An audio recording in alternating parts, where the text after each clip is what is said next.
Join us on a journey to the end of the earth.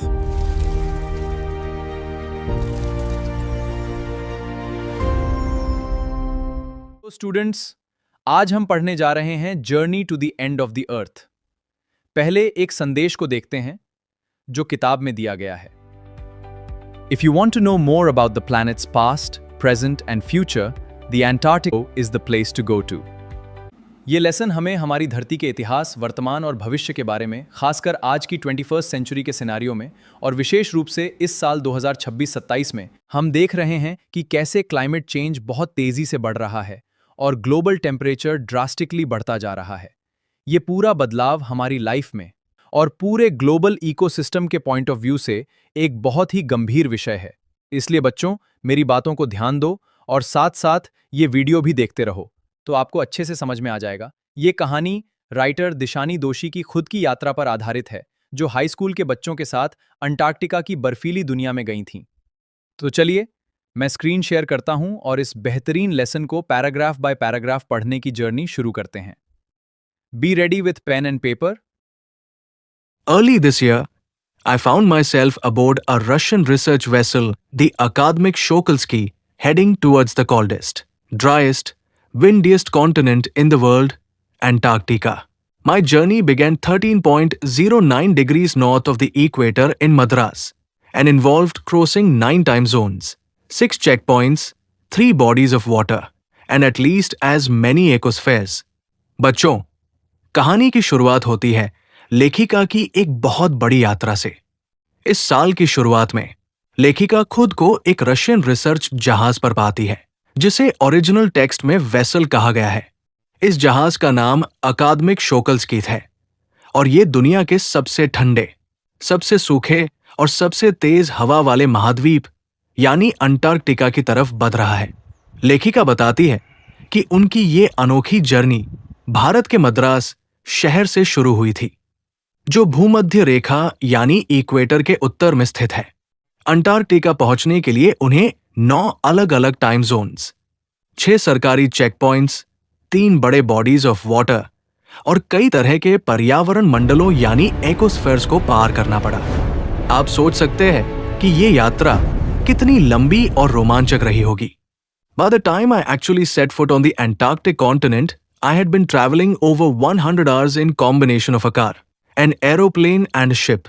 So, my first emotion on facing Antarctica's expansive, white landscape and uninterrupted blue horizon was relief, followed up with an immediate and profound wonder. Writer कहती है कि जब उन्होंने Antarctica की बर्फीली जमीन पर अपना पहला कदम रखा, तब तक वे कार, हवाई जहाज और पानी के जहाज को मिलाकर लगभग 100 घंटे से भी ज्यादा की जर्नी कर चुकी थी। इतने लंबे सफर के बाद जैसे ही उनके सामने अंटार्कटिका का दूर दूर तक फैला हुआ सफेद नजारा आया, जिसे टेक्स्ट में एक्सपेंसिव लैंडस्केप बोला गया है, और कभी न खत्म होने वाला नीला आसमान दिखा, तो उनके दिल में सबसे पहला इमोशन राहत का आया। इसके तुरंत बाद वे एक बहुत ही गहरे और सच्चे आश्चर्य यानी प्रोफाउंड वंडर में डूब गईं। इतनी दूर और इतनी शांत जगह को देखकर कोई भी दंग रह जाएगा। Wonder at its immensity, its isolation, but mainly at how there could ever have been a time when India and Antarctica were part of the same landmass. 650 million years ago, a giant amalgamated southern supercontinent Gondwana did indeed exist, centered roughly around the present-day Antarctica. लेखिका को सबसे ज्यादा आश्चर्य Antarctica के विशाल आकार और इसके अकेलेपन यानी आइसोलेशन को देखकर हो रहा था। लेकिन उससे भी बड़ा आश्चर्य इस बात पर था कि क्या कभी ऐसा समय भी था जब हमारा प्यारा भारत देश और ये बर्फीला अंटार्कटिका एक ही जमीन का हिस्सा थे, जिसे लेखक ने लैंडमास कहा है। जी हां बच्चों, लगभग 650 मिलियन साल पहले दुनिया के नक्शे पर एक बहुत बड़ा विशाल महाद्वीप हुआ करता था, जिसका नाम था गोंडवाना। ये विशाल सुपरकॉन्टिनेंट आज के अंटार्कटिका के चारों तरफ ही केंद्रित था। उस समय हमारी धरती का रूप आज जैसा बिल्कुल नहीं था। Things were quite different then. Humans hadn't arrived on the global scene, and the climate was much warmer, hosting a huge variety of flora and fauna. For 500 million years Gondwana thrived. But around the time when the dinosaurs were wiped out and the age of the mammals got underway, the landmass was forced to separate into countries, shaping the globe much as we know it today. Writer बताती है कि उस प्राचीन काल में सब कुछ बहुत अलग था। इंसानों का ग्लोबल सीन पर कोई नामो निशान नहीं था और यहाँ का क्लाइमेट आज की तरह ठंडा नहीं, बल्कि बहुत गर्म हुआ करता था। इस गर्म मौसम की वजह से वहां बहुत सारे पेड़ पौधे और जीव जंतु यानी फ्लोरा एंड फौना फल फूल रहे थे। लगभग 500 मिलियन सालों तक गोंडवाना का यह साम्राज्य बहुत शानदार तरीके से आगे बढ़ा, जिसे टेक्स्ट में थ्राइव्ड कहा गया है। लेकिन फिर एक समय आया जब धरती से डायनासोर्स पूरी तरह खत्म हो गए और स्तनधारी जीवों यानी मैमल्स का युग शुरू हुआ। उसी दौरान प्राकृतिक बदलावों के कारण ये लैंडमास आपस में टूटने लगा और अलग अलग देशों के रूप में बंट गया, जिससे हमारी धरती का आज का नक्शा तैयार हुआ। To visit Antarctica now is to be a part of that history, to get a grasp of where we've come from and where we could possibly be heading. It's to understand the significance of Cordilleran folds and Precambrian granite shields, ozone and carbon, evolution and extinction. When you think about all that can happen in a million years, it can get pretty mind-boggling. लेखिका के अनुसार आज के समय में Antarctica जाना मानो इतिहास के उसी दौर में कदम रखने जैसा है। वहां जाकर हम ये अच्छी तरह समझ सकते हैं कि हम इंसान कहां से आए हैं और भविष्य में हमारी धरती किस तरफ जा रही है। ये जगह हमें धरती की पुरानी चट्टानों, पहाड़ों के बनने की प्रक्रिया, ओजोन परत की अहमियत, कार्बन के चक्र और जीवों के विकास और उनके खत्म होने यानी एवोल्यूशन एंड एक्सटिंक्शन की पूरी कहानी समझाती है।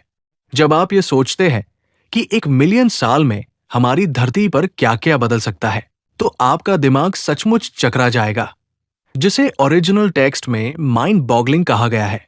Imagine India pushing northwards, jamming against Asia to buckle its crust and form the Himalayas, South America drifting off to join North America, opening up the Drake Passage to create a cold circumpolar current, keeping Antarctica frigid, desolate, and at the bottom of the world. अब आप सब कल्पना कीजिए कि कैसे भारत की जमीन धीरे धीरे उत्तर की तरफ बढ़ी और एशिया महाद्वीप से इतनी जोर से टकराई कि वहां की धरती ऊपर की तरफ उठ गई, जिसे टेक्स्ट में बकल इट्स क्रस्ट कहा गया है। और इसी टक्कर से हमारे महान हिमालय पहाड़ का निर्माण हुआ। दूसरी तरफ दक्षिण अमेरिका टूटकर उत्तर अमेरिका से जा मिला, जिससे समुद्र के बीच ड्रेक पैसेज खुल गया। इस रास्ते के खुलने से अंटार्कटिका के चारों तरफ एक बहुत ही ठंडी समुद्री धारा बहने लगी, जिसे सर्कमपोलर करंट कहते हैं। इसी बर्फीली धारा के कारण आज अंटार्कटिका इतना ठंडा, सुनसान और दुनिया के सबसे निचले हिस्से में जमा हुआ है। For a sun worshipping South Indian like myself, to weeks in a place where 90% of the Earth's total ice volumes are stored is a chilling prospect, not just for circulatory and metabolic functions, but also for the imagination. It's like walking into a giant ping-pong ball devoid of any human markers, no trees, billboards, buildings. You lose all earthly sense of perspective and time here. लेखिका कहती है कि वे खुद दक्षिण भारत की रहने वाली है, जहां बहुत धूप होती है, इसलिए वे खुद को सूरज की पूजा करने वाली कहती है। उनके जैसी इंसान के लिए एक ऐसी जगह पर 2 हफ्ते बिताना जहां दुनिया की 90% बर्फ जमा है, सचमुच रोंगटे खड़े कर देने वाला अनुभव था। ये सिर्फ शरीर के सर्कुलेटरी और मेटाबॉलिक फंक्शंस के लिए ही नहीं, बल्कि सोच और इमेजिनेशन के लिए भी एक कप्पी छुड़ाने वाला अनुभव था। वहां का नजारा ऐसा है मानो आप किसी बहुत बड़े सफेद पिंग पोंग बॉल के अंदर चल रहे हों, जो इंसानी निशानों से पूरी तरह खाली हो, जिसे टेक्स्ट में डिवॉइड कहा गया है। वहां न कोई पेड़ है, न कोई बिलबोर्ड्स और न ही कोई इमारत। वहां पहुंचकर आप समय और दिशा का सारा अंदाजा भूल जाते हैं। The visual scale ranges from the microscopic to the mighty midges and mites to blue whales and icebergs as big as countries. The largest recorded was the size of Belgium. Days go on and on in Surreal 24 are austral summer light and a ubiquitous silence, interrupted only by the occasional avalanche or carving ice sheet, consecrates the place. Antarctica में आपको छोटी से छोटी चीज से लेकर बहुत विशाल जीव और नजारे देखने को मिलते हैं।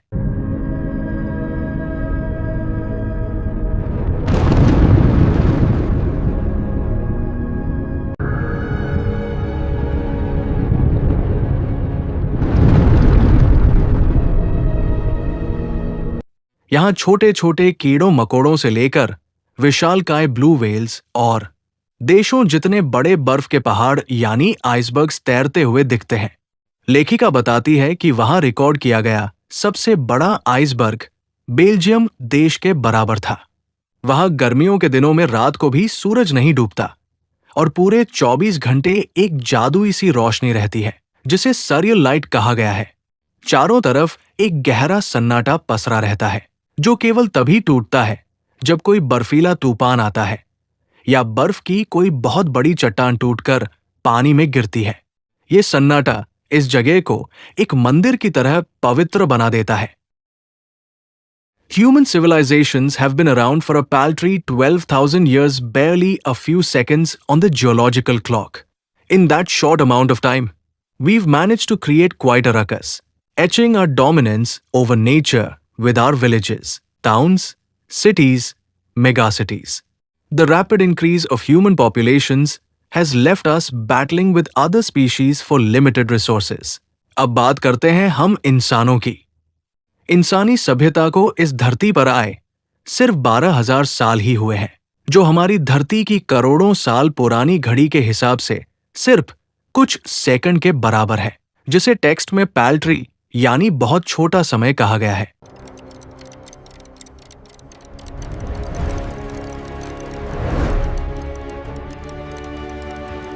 लेकिन इतने छोटे से समय में भी हम इंसानों ने धरती पर बहुत बड़ा शोरशराबा और उत्पाद मचा दिया है। हमने अपने गांव, कस्बे, शहर और बड़े बड़े महानगर बनाकर प्रकृति पर अपना कब्जा जमाने की कोशिश की है। इंसानों की आबादी इतनी तेजी से बढ़ी है कि अब हम इस धरती के सीमित संसाधनों के लिए दूसरे जीव जंतुओं के साथ एक तरह की लड़ाई लड़ रहे हैं।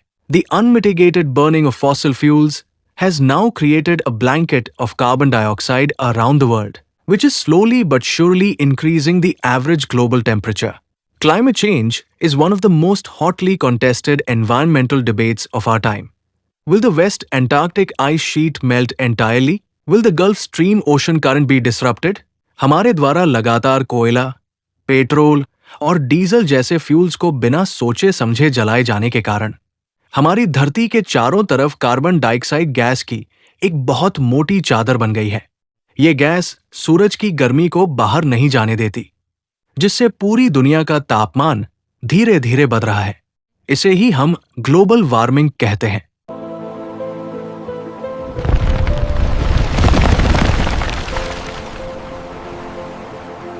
आज के समय में मौसम का ये बदलाव यानी क्लाइमेट चेंज सबसे बड़ी बहस का विषय बन चुका है। वैज्ञानिक परेशान है कि क्या अंटार्कटिका की ये पूरी बर्फ पिघल जाएगी?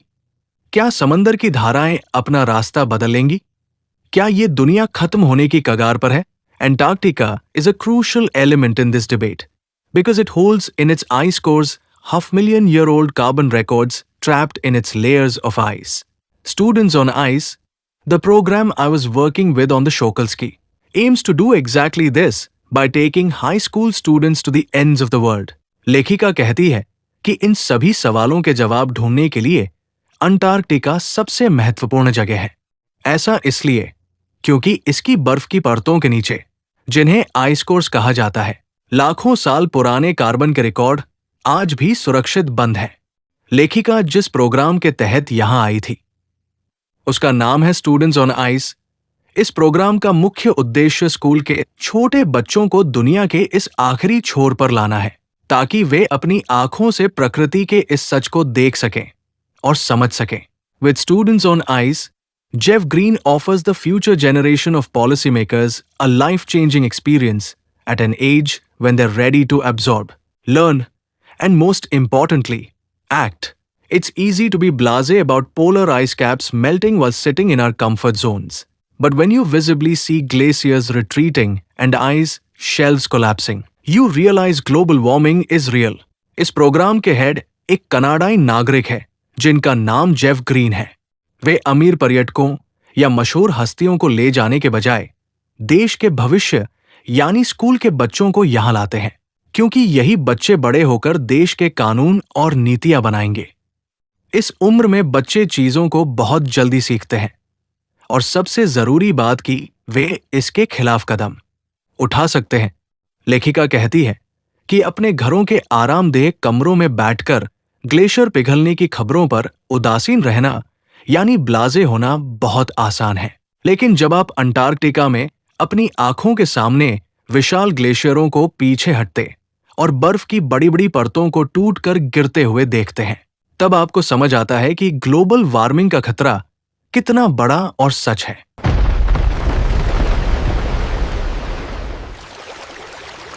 Take the microscopic phytoplankton, those grasses of the sea that nourish and sustain the entire Southern Ocean's food chain. Scientists warn that a further depletion in the ozone layer will affect the activities of phytoplankton, which in turn will affect the lives of all the marine animals and birds. Take care of the small things and the big things will fall into place. यहाँ लेखिका हमें एक बहुत ही छोटा लेकिन सबसे महत्वपूर्ण उदाहरण देती है, फाइटप्लैंक्टन का। ये समंदर में पाए जाने वाले बहुत ही छोटे एक कोशिका वाले पौधे होते हैं जिन्हें हम समुद्र की घास अभी कह सकते हैं। ये सूक्ष्म पौधे सूरज की रोशनी की मदद से अपना खाना बनाते हैं और इसी के दम पर अंटार्कटिका के पूरे समंदर के जीवों की फूड चेन चलती है। वैज्ञानिकों का कहना है कि अगर हमारी ओजोन परत इसी तरह कमजोर होती रही तो इन छोटे पौधों का जीवन खतरे में पड़ जाएगा। अगर ये पौधे खत्म हुए तो समंदर की मछलियां, व्हेल और यहां तक कि हवा में उड़ने वाले पक्षी भी भूखे मर जाएंगे।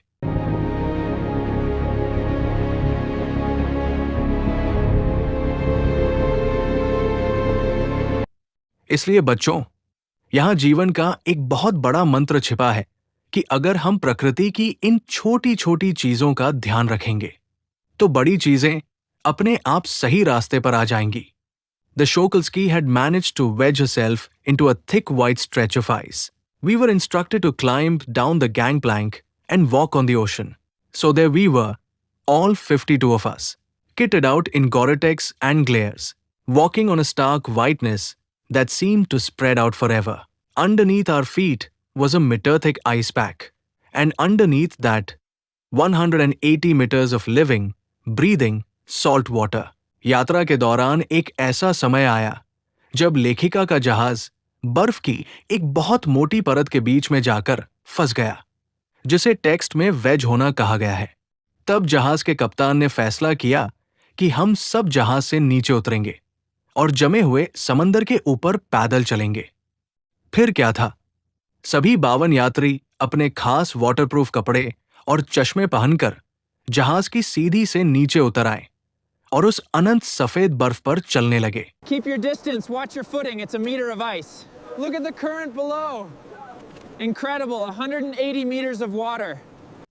लेखिका बताती है कि उनके पैरों के ठीक नीचे करीब 1 मीटर मोटी बर्फ की जमी हुई परत थी और उस बर्फ के ठीक नीचे 180 मीटर गहरा, लहरों से मारता हुआ समंदर का खारा पानी बह रहा था।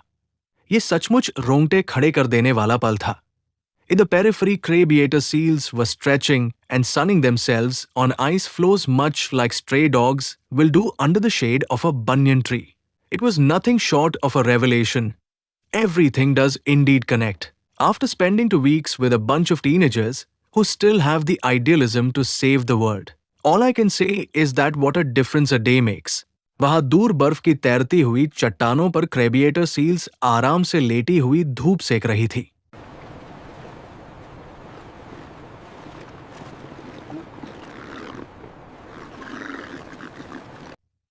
उन्हें देखकर लेखिका को अपने भारत के गांव कस्बों की याद आ गई, जहां गली के आवारा कुत्ते दोपहर के समय किसी बड़े बरगद के पेड़ की छाव में आराम से सोए रहते हैं ये दृश्य देखकर लेखिका को एक बहुत बड़ा सत्य समझ आया, जिसे वे एक रेवलेशन कहती है कि इस दुनिया में हर एक चीज कहीं न कहीं आपस में जुड़ी हुई है। अंत में लेखिका कहती है कि इन युवा बच्चों के साथ 2 हफ्ते बिताने के बाद, जिनके दिलों में आज भी इस दुनिया को बचाने का एक सच्चा सपना है, वे यही कह सकती है कि भले ही दुनिया को बदलने में लाखों साल लगते हों, लेकिन आपकी जिंदगी का एक सही दिन भी कितना बड़ा बदलाव ला सकता है। तो देखा बच्चों, ये पाठ हमें सिखाता है कि हमारी ये धरती कितनी खूबसूरत और नाजुक है और इसकी रक्षा करना हम सभी की जिम्मेदारी है। Bye bye students.